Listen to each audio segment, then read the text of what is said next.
Innal hamdalillah nahmaduhu wa nasta'inuhu wa nastaghfiruh wa na'udzu billahi min shururi anfusina wa min sayyiati a'malina. Innahu may yahdihillahu fala mudilla lahu wa may yudlilhu fala hadiya lahu. Ashhadu an la ilaha illallah wahdahu la syarika lahu wa ashhadu anna Muhammadan abduhu wa rasuluh sallallahu alaihi wasallam la nabiyya ba'dah.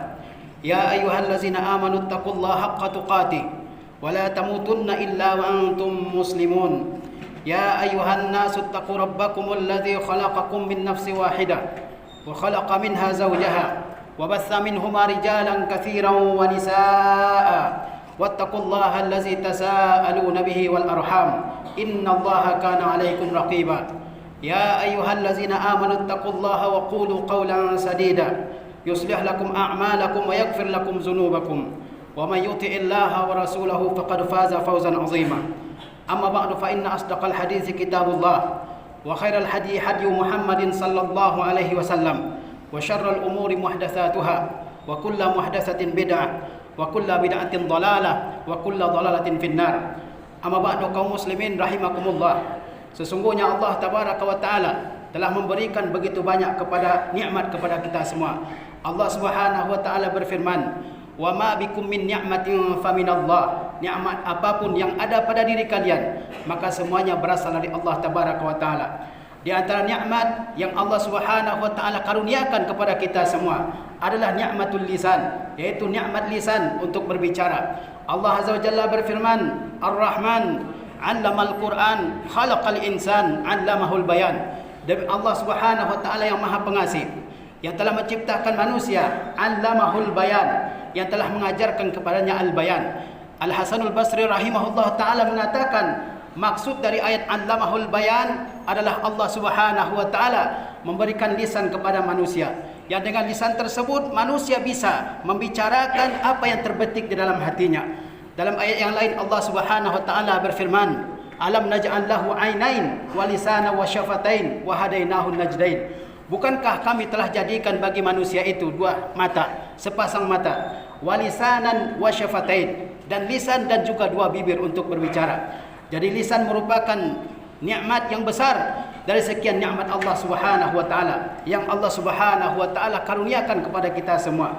Sebagai sebuah nikmat yang Allah Subhanahu wa taala telah berikan kepada kita, maka kita wajib untuk menjaganya. Bagaimana cara menjaganya? Yaitu dengan mengatakan ucapan-ucapan yang baik dan menghindari ucapan-ucapan yang buruk. Oleh sebab itu Allah Subhanahu wa taala memerintahkan kita semua di dalam Al-Qur'anul Karim untuk berucap dengan ucapan-ucapan yang baik saja dan menjauhi ucapan-ucapan yang buruk. Kata Allah Subhanahu wa taala dalam firman-Nya kepada Bani Israel, yang itu juga mencakup kita semua sebagai kaum muslimin. Kata Allah, wa qulu lin-nasi husna, dan ucapkanlah oleh kalian semua wahai Bani Israel, termasuk di antaranya adalah kita semua. Apa yang disuruh Allah Subhanahu wa taala ucapkan? Yaitu ucapan-ucapan yang baik. Kepada siapa? Linnas, kepada segenap manusia, baik yang dekat dengan kita, yang jauh dengan kita, yang kenal dengan kita, yang tidak kenal dengan kita, apalagi orang-orang yang dekat dengan kita. Allah Subhanahu wa taala perintahkan kita semua untuk berucap dengan ucapan yang baik. Dalam ayat yang lain Allah Subhanahu wa taala mengatakan, wa qul ibadi yaqulu allati hiya ahsan, dan katakanlah wahai Muhammad kepada hamba-hambaku agar mereka mengucapkan kata-kata yang terbaik, ya, yang mereka ketahui. Begitu juga dengan Rasul kita Muhammad sallallahu alaihi wasallam. Beliau adalah sebaik-baik guru bagi kita semua. Di antara bentuk pendidikan beliau kepada kita adalah beliau mengajarkan kita untuk berbicara dengan ucapan-ucapan yang baik dan menjauhi ucapan-ucapan yang buruk. Rasulullah sallallahu alaihi wasallam bersabda, "Man waqahu Allahu syarra ma baina lahyaihi wa syarra ma baina rijlaihi dakhalal jannah." Barang siapa yang Allah Subhanahu wa taala jaga dia dari keburukan anggota tubuhnya yang terletak di antara kedua rahangnya, yakni Allah Subhanahu wa taala jaga hamba tersebut dari keburukan lisannya, wa syarra ma baina rijlaihi, dan Allah jaga hamba tersebut dari perbuatan buruk yang mungkin terjadi dengan anggota tubuhnya yang terletak di antara kedua kakinya, yaitu kemaluannya. Apa jaminannya? Dakhalal jannah. Allah Subhanahu wa taala akan memasukkan hamba tersebut ke dalam surga Allah Subhanahu wa taala.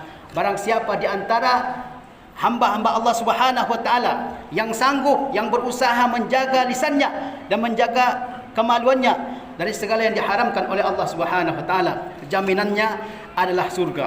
Menjaga lisan itu adalah tanda seseorang memiliki hati yang lurus, hati yang suci, hati yang bersih. Rasulullah sallallahu alaihi wasallam bersabda, "La yastaqimu imanu 'abdin hatta yastaqima qalbuhu." Tidaklah akan sempurna iman seseorang hamba hingga sempurna hatinya, hingga lurus hatinya. Wala yastaqimu qalbuhu hatta yastaqima lisanuhu. Dan tidaklah hati seorang hamba akan lurus sampai lurus lisannya. Orang-orang yang beriman adalah orang-orang yang afiful lisan, orang-orang yang terjaga lisannya. Dia mengucapkan ucapan-ucapan yang baik saja, ucapan-ucapan yang menyenangkan hati orang, bukan ucapan-ucapan yang sebaliknya menyakiti hati orang. Kata Rasulullah sallallahu alaihi wasallam, iman seseorang di antara kalian tidak akan sempurna sampai sempurna keimanan dan keyakinan kepada Allah Subhanahu wa taala dalam hatinya. Dan keimanan dan keyakinan kepada Allah Subhanahu wa taala tidak akan dimiliki oleh seorang hamba hatta yastaqima lisanuhu, sampai lisannya lurus, sampai lisannya bisa dia jaga dari mengucapkan ucapan-ucapan yang buruk. Dalam hadis yang lain Rasulullah sallallahu alaihi wasallam mendorong kita orang-orang yang beriman agar kita senantiasa menjaga lisan kita. Kata beliau sallallahu alaihi wasallam, "Man kana yu'minu billahi wal yaumil akhir falyaqul khairan aw liyasmut."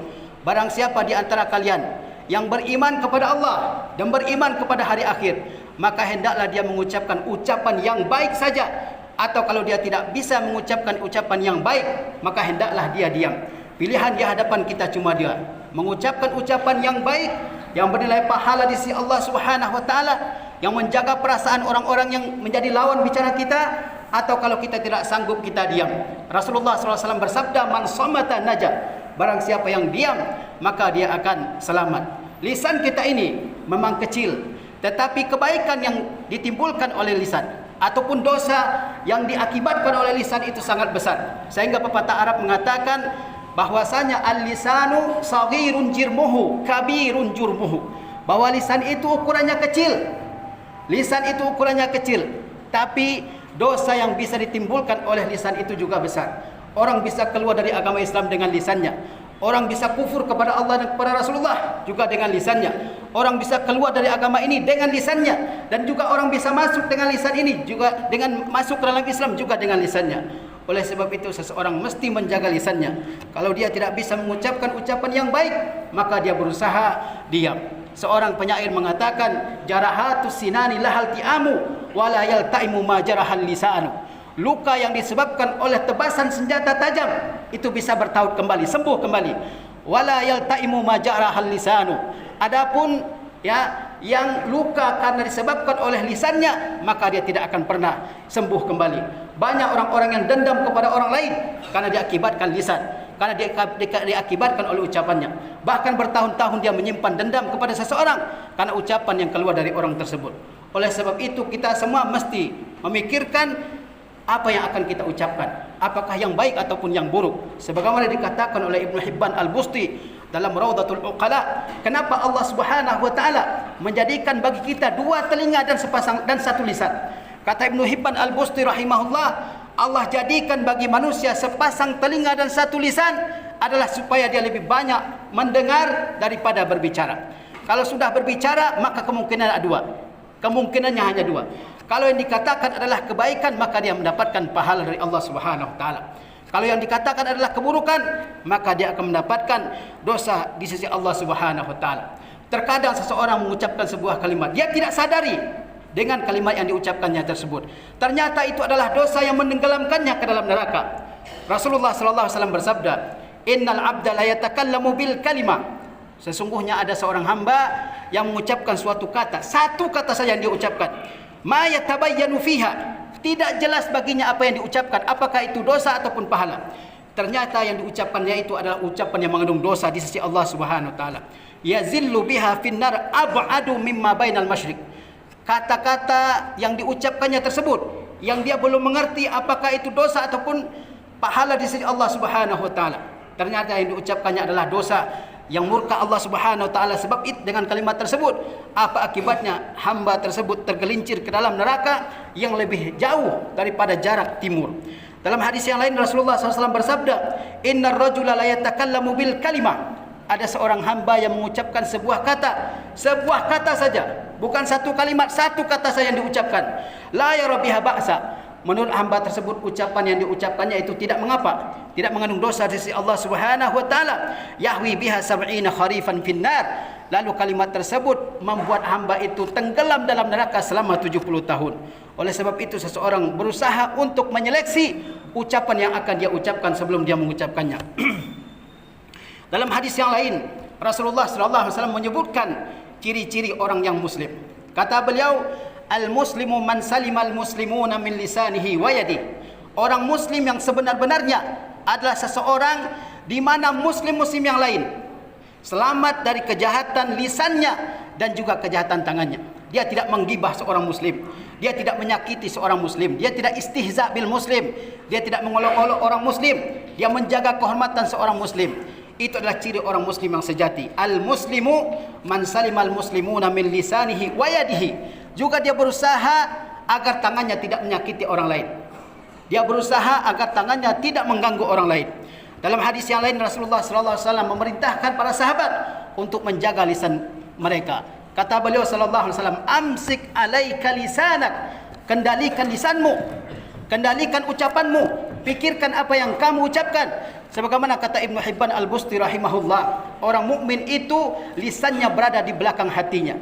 Kalau yang akan diucapkannya adalah kebaikan, maka dia ucapkan ucapan tersebut.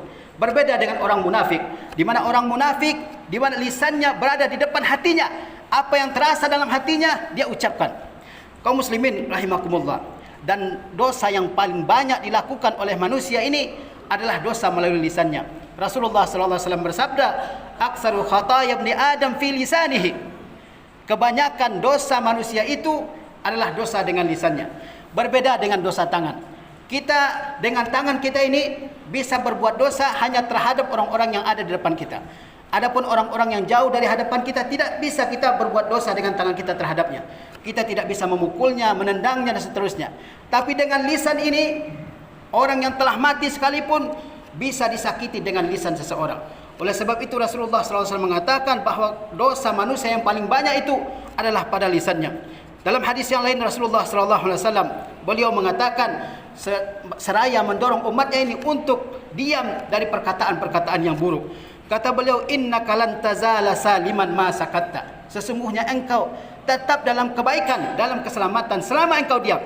Fa iza takallamta kutiba laka wa alayka. Kalau kamu berbicara, maka yang kamu bicarakan itu bisa jadi berupa kebaikan sehingga dituliskan sebagai kebaikan bagimu, sebagai pahala bagimu. Au alaika, atau dituliskan sebagai dosa bagimu. Selama seseorang diam dari mengatakan ucapan yang tidak jelas baginya, maka dia berada dalam keselamatan. Dia tidak mendapatkan dosa maupun tidak mendapatkan pahala. Tetapi kalau dia berbicara, maka di hadapannya ada dua pilihan. Jika yang dibicarakan itu adalah kebaikan, maka dituliskan ucapan itu sebagai pahala baginya. Tetapi jika yang diucapkan itu adalah keburukan, maka dituliskan sebagai dosa baginya. Dalam hadis yang lain Rasulullah mengatakan, seraya mendorong umatnya agar mereka mengucapkan ucapan yang baik dan menjauhi ucapan yang buruk. Kata beliau sallallahu alaihi wasallam, qulu khairan tagnamu. Ucapkanlah oleh kalian ucapan yang baik kepada siapapun, kapanpun. Tagnamu, maka kalian akan mendapatkan pahala di sisi Allah Subhanahu wa taala yang besar. Waskutu an syarrin taslamu, dan diamlah kalian dari mengucapkan ucapan-ucapan yang buruk. Taslamu, maka kalian pun akan selamat. Dan di antara lisan seseorang, kata para ulama, adalah tulisannya. Oleh sebab itu, sebagaimana seseorang berusaha untuk menjaga ucapannya agar tidak menyakiti orang lain, dia juga berusaha menahan tangannya untuk mengetik tulisan-tulisan yang menyakiti oleh orang lain. Karena di antara lisan manusia adalah tulisannya. Sebagaimana kita berhati-hati ketika berucap, berdialog dengan teman kita, maka kita juga berhati-hati dalam menulis sesuatu. Kemudian dalam hadis yang lain, Rasulullah SAW bersabda bahwasanya manusia itu memiliki perhiasan-perhiasan yang dengan perhiasan itu mereka jadi indah dipandang oleh manusia. Tetapi ada perhiasan yang jika manusia memilikinya, maka semua manusia akan memandang perhiasan tersebut adalah sebagai keindahan bagi orang tersebut. Kata Rasulullah SAW, alaika bihusnil khuluq wa tulis samti fa wallazi nafsi biyadihi ma tajammalal khalaiqu bimislihima. Wajib atas kalian berakhlak dengan akhlak yang baik, dan wajib atas kalian diam dalam waktu yang lama. Jika kalian tidak perlu berbicara, lebih baik kalian diam. Fa wallazi nafsi biyadihi, demi Tuhan yang jiwa Muhammad ada di dalam tangannya, ma tajammalal khalaiqu bimislihima, tidaklah makhluk-makhluk ini berhias yang sebanding dengan kedua perhiasan tersebut, yaitu akhlak yang baik dan diam dalam waktu yang lama. Kemudian saking pentingnya lisan ini, Rasulullah SAW mengatakan bahwa setiap pagi yang dimasuki oleh anak Adam, oleh manusia, maka semua anggota tubuh yang lain tunduk kepada lisan ini. Kalau lisan lurus, maka anggota tubuh yang lain pun akan lurus. Kalau lisannya jelek, maka anggota tubuh yang lain pun akan berbuat jelek. Rasulullah SAW bersabda, "Iza asbah ibnu Adam, fa innal a'dha kulluha tukaffirul lisan." Apabila seorang manusia memasuki waktu pagi, maka anggota-anggota tubuh yang lain, apakah itu mata, apakah itu telinga, apakah itu hati, apakah itu tangan dan kaki, semuanya tunduk kepada lisan. Apa kata anggota tubuh manusia?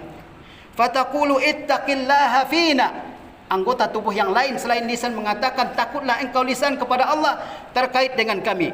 Fa innama nahnu bik, sesungguhnya kami ini tergantung engkau.